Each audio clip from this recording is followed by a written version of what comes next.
Nouveau chez iBurst Africa, iBurst double bonus. Profitez doublement de votre connexion Internet avec les nouveaux forfaits GigaFast. Et en plus d'un accès illimité tous les soirs de 20h à 6h avec GigaNight. Obtenez désormais 3 GB au lieu de 1 GB sur la carte de 50 unités, 8 GB au lieu de 3 GB sur la carte de 100 unités, 25 GB au lieu de 10 GB sur la carte de 200 unités et 50 GB au lieu de 30 GB sur la carte de 400 unités.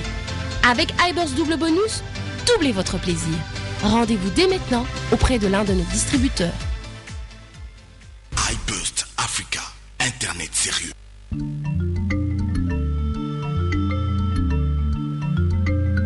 Ce programme vous est offert par Orange.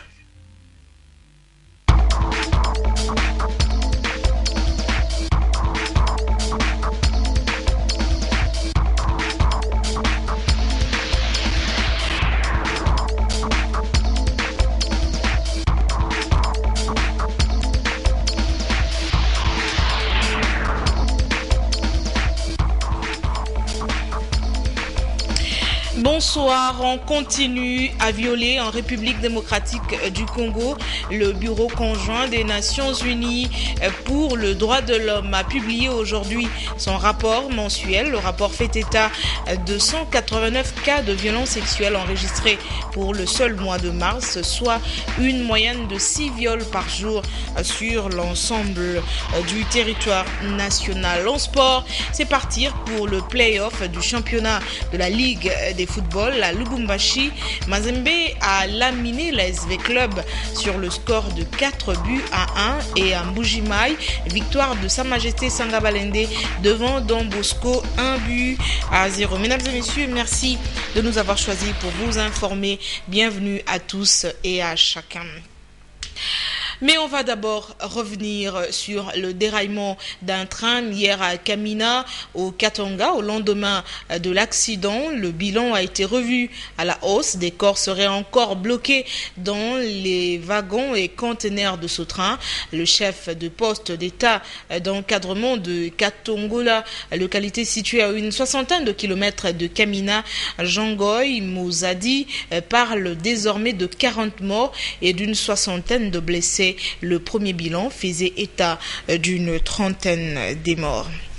Rendez-vous respecté ce mercredi à la mission des Nations Unies pour la stabilisation de la République démocratique du Congo. Le représentant du secrétaire général de l'ONU en République démocratique du Congo a évoqué les derniers entretiens qu'il a eu avec les autorités congolaises. Selon Martin Kobler, il était notamment question du processus électoral et de la démobilisation des ex-rebelles. Le bureau conjoint des Nations Unies a également publié son rapport mensuel sur les violences sexuelles. Le rapport fait état de 189 cas enregistrés pour le seul mois de mars sur l'ensemble du territoire national.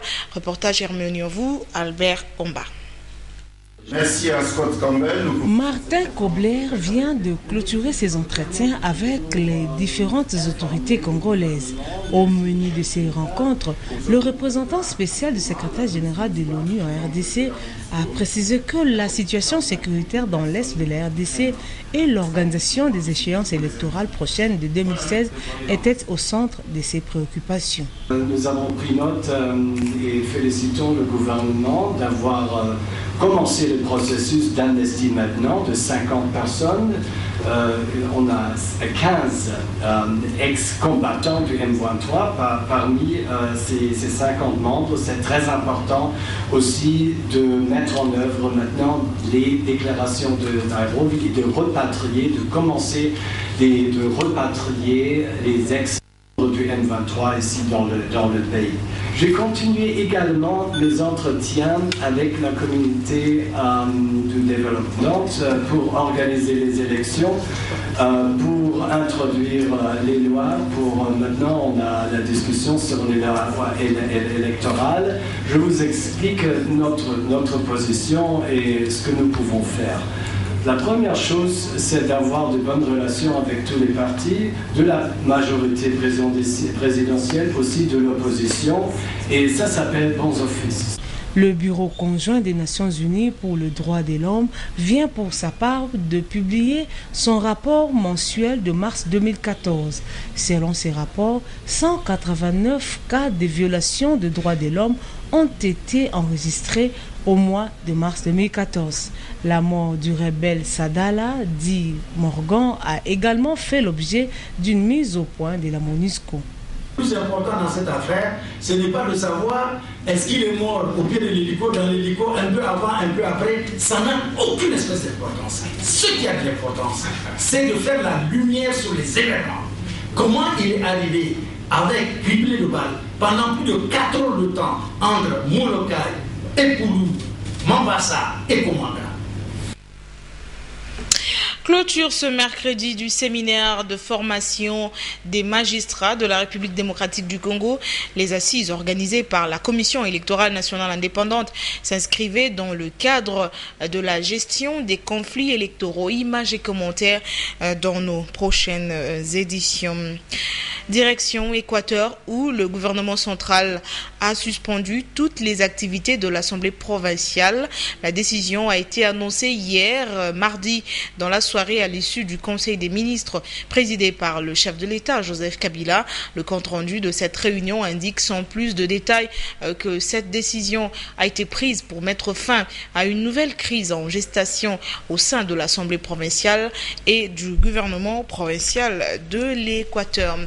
Et on nous apprend que la délégation du gouvernement central conduite par le vice-ministre de l'Intérieur est arrivée cet après-midi à Mbandaka dans le but de discuter avec les différentes parties en conflit à l'Équateur. En santé, le programme élargi de vaccination a organisé ce mercredi une journée porte ouverte. La journée avait pour but d'informer les parents, notamment les femmes, sur les biens fondés de faire vacciner les enfants. Fiston Kazadi, Doudou Kassouba, reportage. Débutée le 21 avril, la semaine africaine des vaccinations des enfants des 0 à 5 ans et des femmes enceintes se poursuit. Elle est organisée par le ministère de la Santé à travers le programme élargi des vaccinations. Les peuvent organiser aujourd'hui une journée porte ouverte dans l'objectif de sensibiliser et d'informer les parents sur les biens fondés de faire vacciner les enfants. Nous célébrons la 4e édition de la semaine africaine des vaccinations, une semaine qui consiste à vacciner ou à renforcer la vaccination de routine. Et cette journée a été organisée en rapport avec vous les journalistes pour que vous puissiez informer les parents comment nous conservons nos vaccins de la direction générale jusqu'au niveau des centres de santé où on vaccine. Les vaccins ont été amenés de la direction vers la coordination, coordination vers l'antenne, l'antenne vers la zone de santé et la zone vers les centres de santé. Une visite a eu lieu avec les journalistes sur les différents sites où sont stockés les vaccins avant leur distribution. Les bureaux de coordination provinciale ainsi que celui de la distribution des santé dans la commune de Kinshasa a été visité. Notre zone de santé joue le rôle primordial dans la politique de soins de santé primaire. Nous contribuons à l'amélioration de la qualité de soins de la population de la zone de santé de Kinshasa. Ici au centre mère et enfants de Barumbu qui était le point de chute, place où les mères étaient venues en nombre pour faire vacciner leurs enfants, les vaccins étant gratuits. Les vaccins c'est gratuit, qui le fait payer? Les vaccins c'est gratuit, les seringues sont gratuites, on nous donne tout par la PEV. Les enfants ne sont pas vaccinés, ils sont vaccinés gratuitement. Dès sa naissance, nous commençons les premiers vaccins jusqu'à 59 mois. Les mamans qui sont grosses aussi, on les vaccine. C'est le vaccin antitétanique chez les mamans qui sont grosses. Nous les vaccinons, nous allons les voir bientôt là-bas aussi. Le vaccin est très très important pour la vie. D'abord de la maman qui est grosse, ça protège la maman et ça protège son enfant qui va naître. Et quand l'enfant naît aussi, les vaccins, ce sont d'abord les anticorps que l'enfant reçoit extérieurs. Et avec ces anticorps qu'il a dans son organisme, ça se développe. Et cet enfant va se mieux comporter, il va réagir contre toutes les maladies endémiques qui peuvent survenir. Les vaccins protègent les enfants contre plusieurs maladies, notamment la rougeole, la tuberculose, la pneumonie et la fièvre jaune. Célébration ce mercredi 23 avril de la Journée internationale du livre. À Kinshasa, l'Institut français a organisé une matinée du livre consacrée à cette journée. La matinée consistait à évaluer le niveau de la culture de la lecture. Félix Ilunga, Théodore Chito, les reportages. 4 thèmes au nombre d'intervenants, notamment le livre et la lecture publique, la bibliothèque universitaire, e-learning qui est un programme d'apprentissage à distance assisté par l'ordinateur et le droit d'auteur. Ce sont les thèmes développés tour à tour à la médiathèque de l'Institut français. Un tableau peu reluisant a été brossé par les intervenants concernant la culture de la lecture en RDC. Clé d'accès au savoir et pilier de remise à niveau, la lecture présente des statistiques très décevantes. À l'université de Kinshasa, par exemple, un écart épouvantable existe entre les étudiants inscrits et le nombre qui accèdent aux bibliothèques. Et la cause, c'est que la plupart des pays du Sud, plus particulièrement la RDC, sont dominés par la culture de l'oralité. Pour pallier à la situation, une série de recommandations ont été formulées, entre autres la culture de la lecture au sein de la famille, l'institutionnalisation publique de la lecture, ainsi que l'élaboration d'une politique du livre en RDC. Le livre reste au centre du développement, mais il faudra que l'auteur bénéficie de son produit, d'où le droit d'auteur qui est une réglementation liée à la propriété littéraire. Une œuvre bénéficie de la protection si elle est déclarée. En sport, démarrage ce mercredi de la phase de play-off de la Ligue nationale de football à Lubumbashi. Mazembe a largement battu l'ASV Club sur le score de 4-1. Au même moment, à Mbuji-Mayi, Sa Majesté Sanga Balende a eu raison du cercle sportif Don Bosco par 1-0. Une réalisation de KMB à la 60e minute. Les Corbeaux prennent la première place grâce à la différence de but. Sanga Balende occupe la deuxième place avec le même nombre de points que Mazembe, à suivre dimanche prochain pour le compte de la deuxième journée à Kinshasa. L'ASV Club va recevoir Sa Majesté Sanga Balende. À Lubumbashi, on aura un derby louchois entre Mazembe et Don Bosco. En dehors de nos frontières, un commandant du groupe rebelle de l'armée de résistance du Seigneur basé en Ouganda a été capturé par les troupes de l'Union africaine en République centrafricaine. Selon un communiqué de l'UA publié ce mercredi, le lieutenant Charles Okello a été appréhendé le 21 avril près de la rivière Koto, à environ 60 km à l'ouest de la localité de Bakuma, dans la partie sud-est de la République centrafricaine. On va maintenant lire la presse. Les journaux parus ce mercredi dans la capitale ont été sélectionnés par Tapi Lutunou et commentés par Hermione Yavou. Revue de presse.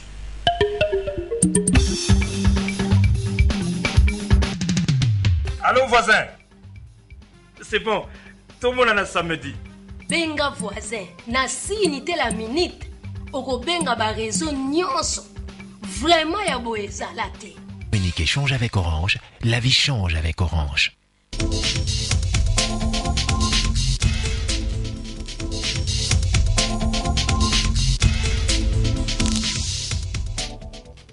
Conseil des ministres extraordinaire, Géopolice Hebdo, le gouvernement fait les comptes des expulsions d'Angola et des Congo-Brazzaville. On parle de plus de 6500 personnes rapatriées.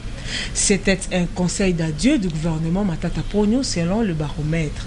Selon les sources du journal, le président de la République s'est tout simplement limité à remercier avec élégance le premier ministre Cécile Doué de l'exécutif central pour les éminents et loyaux services rendus à la nation congolaise en réponse à une brève adresse de Matata Ponyo.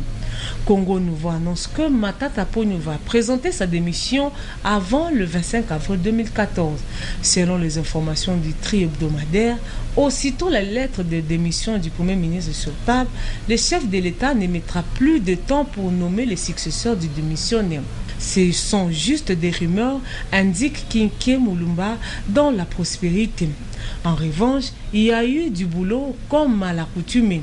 Pour preuve, Le compte rendu lu plus tard par Lambert Mende annonce plutôt toute une kyrielle de décisions prises, dont celle relative à la suspension jusqu'à nouvel ordre des activités de l'Assemblée provinciale de l'Équateur. Suspension de l'Assemblée provinciale de l'Équateur, c'est à lire également dans Forum des As. Cette mesure fait suite à la nouvelle crise en gestation entre l'organe délibérant et l'exécutif provincial.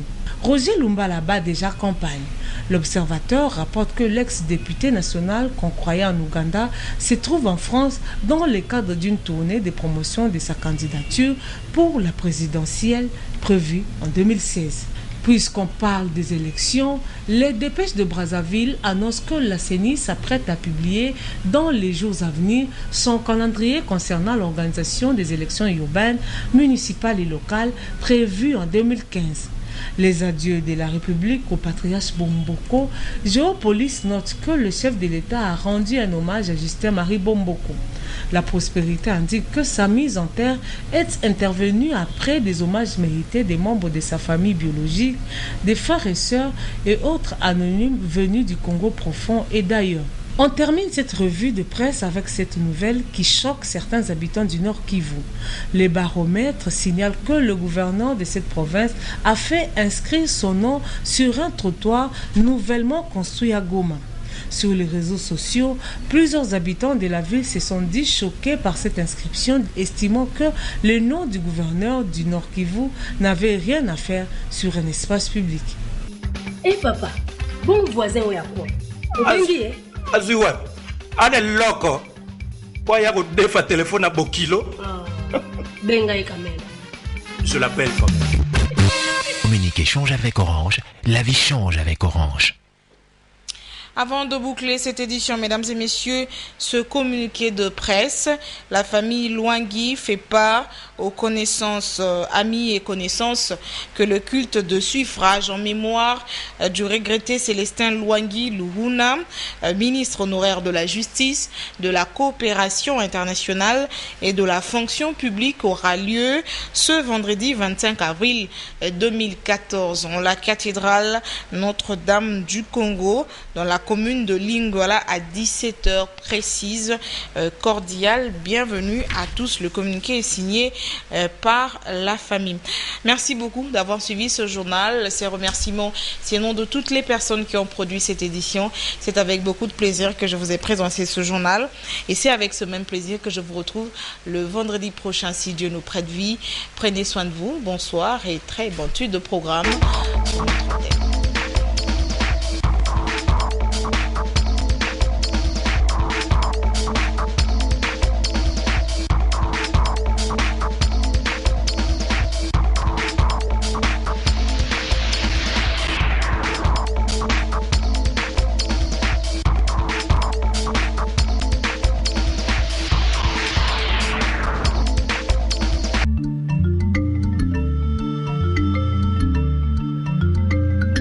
Ce programme vous a été offert par Orange.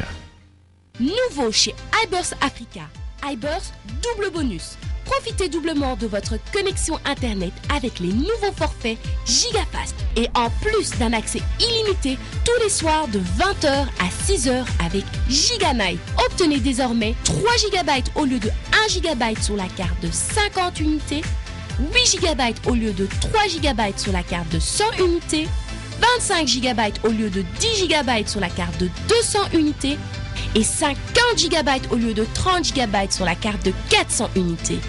Avec iBurst double bonus, doublez votre plaisir. Rendez-vous dès maintenant auprès de l'un de nos distributeurs. iBurst Africa, Internet sérieux.